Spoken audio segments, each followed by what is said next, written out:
The Great Gatsby, Chapter 5. When I came home to West Egg that night, I was afraid for a moment that my house was on fire. 2 o'clock, and the whole corner of the peninsula was blazing with light, which felt unreal on the shrubbery and made thin, elongating glints upon the roadside wires. Turning a corner, I saw that it was Gatsby's house, lit from tower to cellar. At first, I thought it was another party, a wild rout that had resolved itself into hide-and-go-seek or sardines in the box, with all the house thrown open to the game. But there wasn't a sound. Only wind in the trees, which blew the wires and made the lights go off and on again as if the house had winked into the darkness. As my taxi groaned away, I saw Gatsby walking towards me on the lawn. "Your place looks like the World's Fair," I said. "Does it?" He turned his eyes toward it absently. I had been glancing into some of the rooms. "Let's go to Coney Island, old sport, in my car." "It's too late." "Well, suppose we take a plunge in the swimming pool. I haven't made use of it all summer." "I've got to go to bed." "All right." He waited, looking at me with suppressed eagerness. "I talked with Miss Baker," I said after a moment. "I'm going to call Daisy up tomorrow and invite her over here to tea." "Oh, that's all right," he said carelessly. "I don't want to put you to any trouble. What day would suit you?" "What day would suit you?" He corrected me quickly. "I don't want to put you to any trouble, you see." "How about the day after tomorrow?" He considered for a moment, then, with reluctance, "I want to get the grass cut." We both looked at the grass. There was a sharp line where my ragged lawn ended and the darker, well-kept expanse of his began. I suspected that he meant my grass. "There's another little thing," he said uncertainly, and hesitated. "Would you rather put it off for a few days?" I asked. "Oh, it isn't about that. At least," he fumbled with a series of beginnings. Why, look here, old sport. You don't make much money, do you?" "Not very much." This seemed to reassure him, and he continued more confidently. "I thought if you'll pardon my... You see, I carry on a little business on the side, a sort of sideline, you understand, and I thought that if you don't make very much, you're selling bonds, aren't you, old sport?" "Trying to." "Well, this would interest you. It wouldn't take up much of your time, and you might pick up a nice bit of money. It happens to be a rather confidential sort of thing." I realize now that under different circumstances, that conversation might have been one of the crises of my life. But because the offer was obviously and tactlessly for a service to be rendered, I had no choice except to cut him off then and there. "I've got my hands full," I said. "I'm much obliged, but I couldn't take on any more work." "You wouldn't have to do any business with Wolfsheim." Evidently, he thought that I was shying away from the connection mentioned at lunch, but I assured him that he was wrong. He waited a moment longer, hoping I'd begin a conversation, but I was too absorbed to be responsive, so he went unwillingly home. The evening had made me lightheaded and happy. I think I walked into a deep sleep as I entered my front door, so I don't know whether or not Gatsby went to Coney Island or for how many hours he glanced into rooms, while his house blazed gaudily on. I called up Daisy from the office the next morning and invited her to come to tea. "Don't bring Tom," I warned her. "What?" "Don't bring Tom." "Who's Tom?" she asked innocently. The day agreed upon was pouring rain. At 11 o'clock, a man in a raincoat, dragging a lawnmower, tapped at my front door and said that Mr. Gatsby had sent him over to cut my grass. This reminded me that I had forgotten to tell my Finn to come back, his maid. So I drove into West Egg Village to search for her among soggy, whitewashed alleys and to buy some cups and lemons and flowers. The flowers were unnecessary, for at 2 o'clock a greenhouse arrived from Gatsby's, with innumerable receptacles to contain it. An hour later, the front door opened nervously, and Gatsby, in a flannel white suit, a silver shirt, and gold-colored tie, hurried in. He was pale, and there were dark signs of sleeplessness beneath his eyes. "Is everything all right?" he asked immediately. "The grass looks fine, if that's what you mean." "What grass?" he inquired blankly. "Oh, the grass in the yard." He looked out the window at it, but judging from his expression, I don't believe he saw a thing.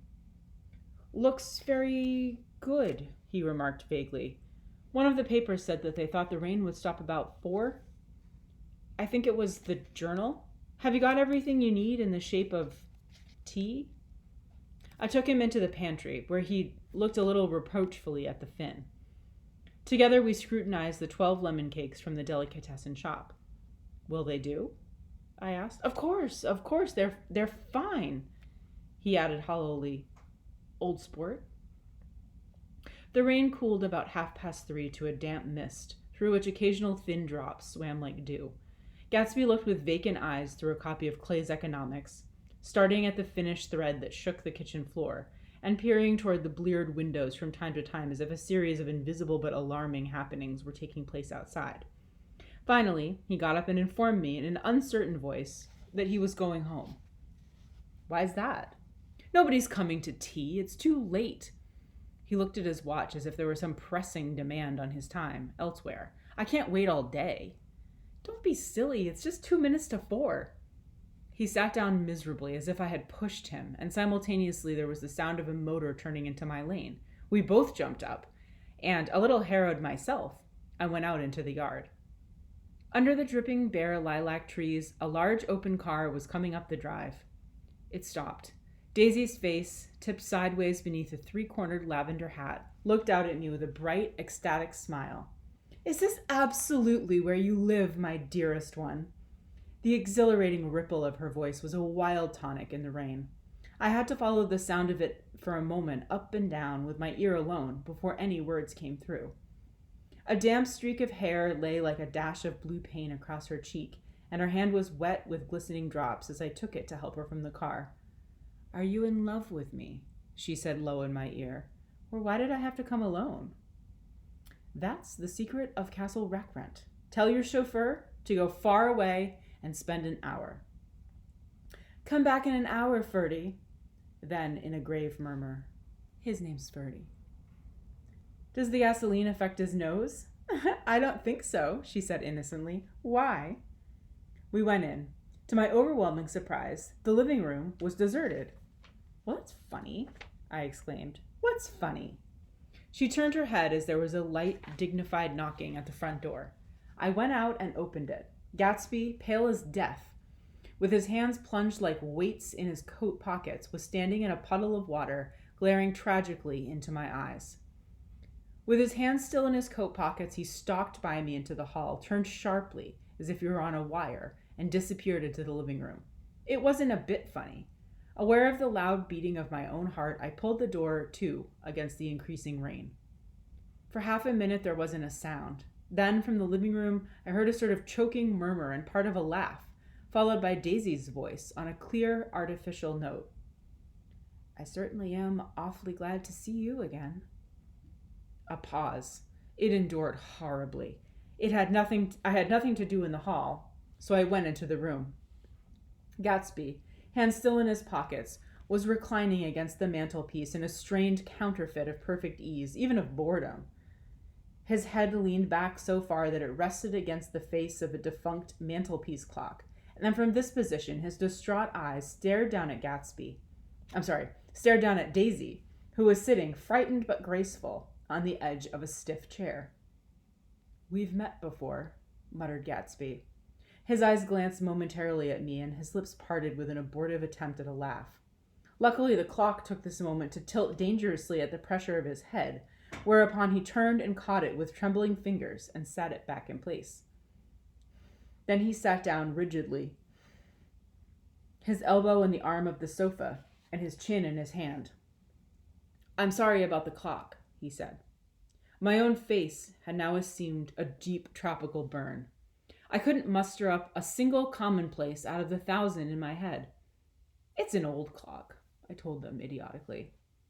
I think we all believed for a moment that it had smashed in pieces on the floor. We haven't met for many years, said Daisy, her voice as matter-of-fact as it could ever be. 5 years next November. The automatic quality of Gatsby's answer set us all back at least another minute. I had them both on their feet with the desperate suggestion that they help me make tea in the kitchen, when the demonic Finn brought it out on a tray. Amid the welcome confusion of cups and cakes, a certain physical decency established itself. Gatsby got himself into a shadow, and while Daisy and I talked, looked conscientiously from one to the other of us with tense, unhappy eyes. However, as calmness wasn't an end in itself, I made an excuse at the first possible moment and got to my feet. "Where are you going?" demanded Gatsby in immediate alarm. "I'll be back. I've got to speak to you about something before you go."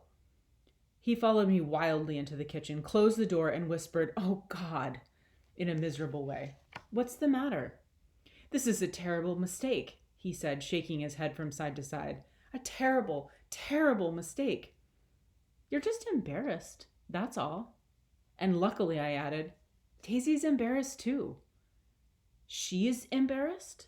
he repeated incredulously. "Just as much as you are." "Don't talk so loud." "You're acting like a little boy," I broke out impatiently. "Not only that, but you're rude. Daisy's sitting in there all alone." He raised his hand to stop my words, looked at me with unforgettable reproach, and opening the door cautiously, went back into the other room. I walked out the back way, just as Gatsby had when he had made his nervous circuit of the house half an hour before, and ran for a huge knotted tree whose massed leaves made a fabric against the rain. Once more it was pouring, and my irregular lawn, well shaved by Gatsby's gardener, abounded in small, muddy swamps and prehistoric marshes. There was nothing to look at from under the tree except Gatsby's enormous house, so I stared at it, like Kant at his church steeple, for half an hour. A brewer had built it early in the period craze a decade before, and there was a story that he'd agreed to pay 5 years' taxes on all the neighboring cottages if the owners would have their roofs thatched with straw. Perhaps their refusal took the heart out of his plan to found a family, and he went into immediate decline. His children sold his house with the black wreath still on the door. Americans, while occasionally willing to be serfs, have always been obstinate about being peasantry. After half an hour, the sun shone again, and the grocer's automobile rounded Gatsby's drive with the raw material for his servant's dinner. I felt sure he would need a spoonful. A maid began opening the upper windows of his house, appeared momentarily in each, and, leaning from a large central bay, spat meditatively into the garden. It was time I went back. When the rain continued, it seemed like the murmur of their voices, rising and swelling a little now and then with gusts of emotion. But in the new silence, I felt that silence had fallen within the house, too. I went in, after making every possible noise in the kitchen, sort of pushing over the stove, but I don't believe they heard a sound. They were sitting at either end of the couch, looking at each other as if some question had been asked or was in the air, and every vestige of embarrassment was gone. Daisy's face was smeared with tears, and when I came in, she jumped up and began wiping at it with her handkerchief before a mirror. But there was a change in Gatsby that was simply confounding. He literally glowed. Without a word or a gesture of exultation, a new well-being radiated from him and filled the little room. "Oh, hello, old sport," he said, as if he hadn't seen me for years. I thought for a moment he was going to shake hands. "It's stopped raining." "Has it?" When he realized what I was talking about, that there were twinkle bells of sunshine in the room, he smiled like a weatherman, like an ecstatic patron of a current light, and repeated the news to Daisy. "What do you think of that? It's stopped raining." "I'm glad, Jay." Her throat, full of aching, grieving beauty, told only of her unexpected joy. "I want you and Daisy to come over to my house," he said. "I'd like to show her around." "You're sure you want me to come?" "Absolutely, old sport." Daisy went upstairs to wash her face. Too late, I thought, with the humiliation of my towels, while Gatsby and I waited on the lawn. "My house looks well, doesn't it?" he demanded. "See how the whole front of it catches the light." I agreed that it was splendid. Yes. His eyes went over it, every arched door and square tower. "It took me just 3 years to earn the money that bought it." "I thought you inherited your money." "I did, old sport," he said automatically, "but I lost most of it in the big panic, the panic of the war." I think he hardly knew what he was saying, for when I asked him what business he was in, he answered, "That's my affair," before he realized that it wasn't an appropriate reply. "Oh, I've been in several things," he corrected himself. "I was in the drug business, and then I was in the oil business, but I'm not in either one now." He looked at me with more attention. "Do you mean you've been thinking over what I proposed the other night?" Before I could answer, Daisy came out of the house, and two rows of brass buttons on her dress gleamed in the sunlight. "That huge place there?" she cried, pointing. "Do you like it?" "I love it, but I don't see how you live there all alone." "I keep it always full of interesting people, night and day. People who do interesting things, celebrated people." Instead of taking the shortcut along the Sound, we went down the road and entered by the big postern. With enchanting murmurs, Daisy admired this aspect or that of the feudal silhouette against the sky, admired the gardens, the sparkling odor of jonquils, and the frothy odor of hawthorn and plum blossoms, and the pale gold odor of kiss me at the gate. It was strange to reach the marble steps and find no stir of bright dresses in and out the door, and hear no sound but bird voices in the trees. And inside, we wandered through Marie Antoinette music rooms and restoration salons. I felt that there were guests concealed behind every couch and table, under orders to be breathlessly silent until we had passed through. As Gatsby closed the door of the Merton College library, I could have sworn I heard the owl-eyed man break into ghostly laughter. We went upstairs through period bedrooms swathed in rose and lavender silk and vivid with new flowers, through dressing rooms and pool rooms and bathrooms with sunken baths, intruding into one chamber where a disheveled man in pajamas was doing liver exercises on the floor. It was Mr. Klipspringer, the boarder. I had seen him wandering hungrily about the beach that morning. Finally, we came to Gatsby's own apartment, a bed and bath, and an Adams study, where we sat down and drank a glass of some chartreuse he took from a cupboard in the wall. He hadn't once ceased looking at Daisy, and I think he revalued everything in his house according to the measure of response it drew from her well-loved eyes. Sometimes, too, he stared around at his possessions in a dazed way, as though in her actual and astounding presence none of it was any longer real.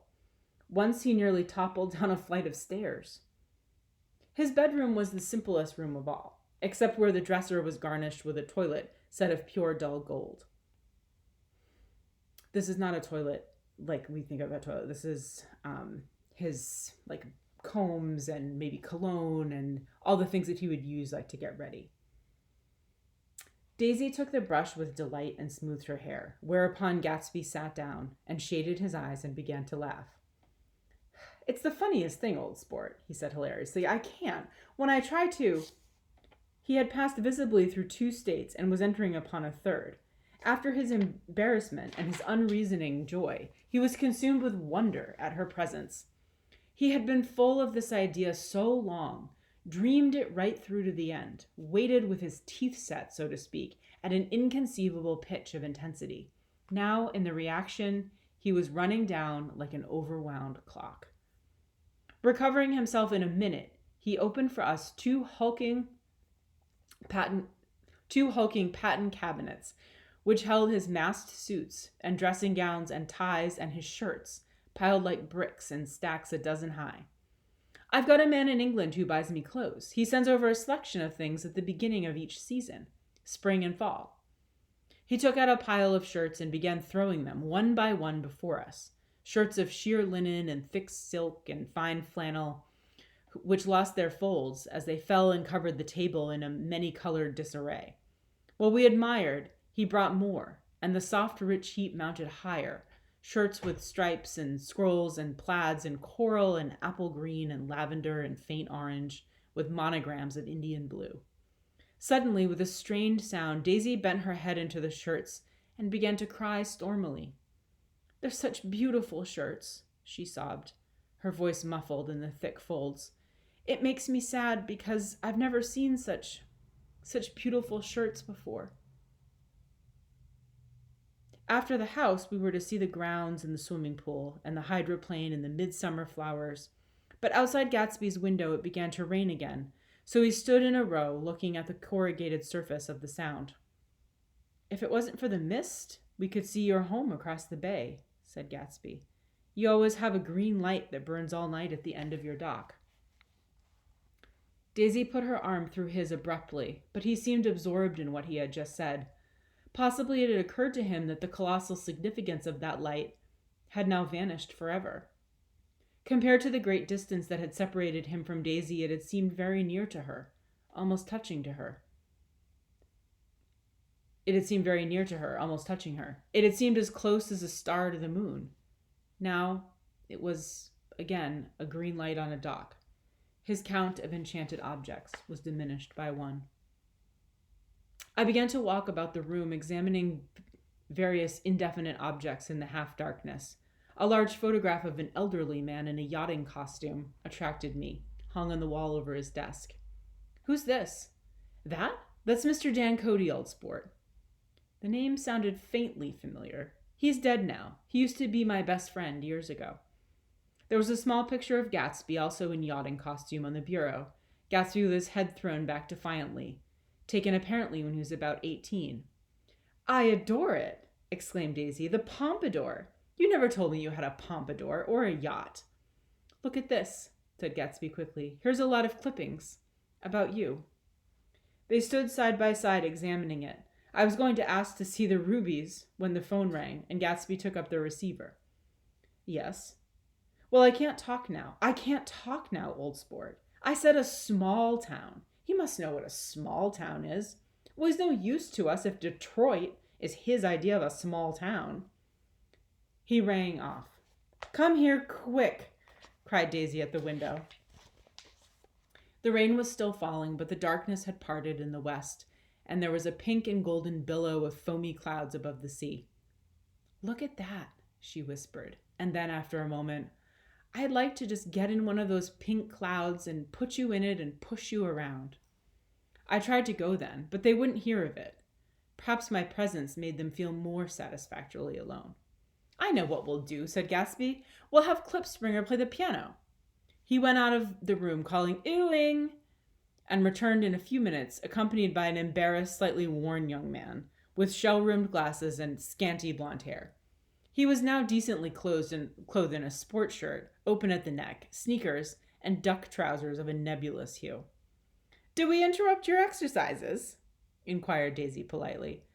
"I was asleep," cried Mr. Klipspringer in a spasm of embarrassment. "That is, I'd been asleep. Then I got up."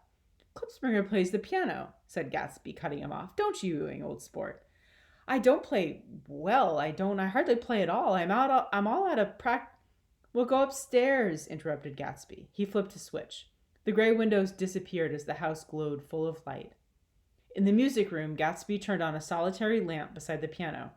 He lit Daisy's cigarette from a trembling match and sat down with her on a couch far across the room, where there was no light save what the gleaming floor bounced in from the hall. When Klipspringer had played the Love Nest, he turned around on the bench and searched unhappily for Gatsby in the gloom. "I'm all out of practice, you see. I told you I couldn't play. I'm all out of practice." "Don't talk so much, old sport," commanded Gatsby. "Play." In the evening, ain't we got fun?" Outside the wind was loud, and there was a faint flow of thunder along the sound. All the lights were going on in West Egg now. The electric trains, men carrying, were plunging home through the rain from New York. It was the hour of a profound human change, and excitement was generating on the air. One thing sure and nothing surer, the rich get richer and the poor get children. In the meantime, in between time. As I went over to say goodbye, I saw that expression of bewilderment had come into Gatsby's face, as though a faint doubt had occurred to him as to the quality of his present happiness. Almost 5 years. There must have been moments even that afternoon when Daisy tumbled short of his dreams, though not through her own fault, but because of the colossal vitality of his illusion. It had gone beyond her, beyond everything. He had thrown himself into it with a creative passion, adding to it all the time, ducking it out with every bright feather that drifted his way. No amount of fire or freshness can challenge what a man will store up in his ghostly heart. As I watched him, he adjusted himself a little, visibly. His hand took hold of hers, and as she said something low in his ear, he turned toward her with a rush of emotion. I think that voice held him the most, with its fluctuating, feverish warmth, because it couldn't be overdreamed. That voice was a deathless song. They had forgotten me, but Daisy glanced up and held out her hand. Gatsby didn't know me now at all. I looked once more at them, and they looked back at me, remotely, possessed by intense life. Then I went out of the room and down the marble steps into the rain, leaving them there together.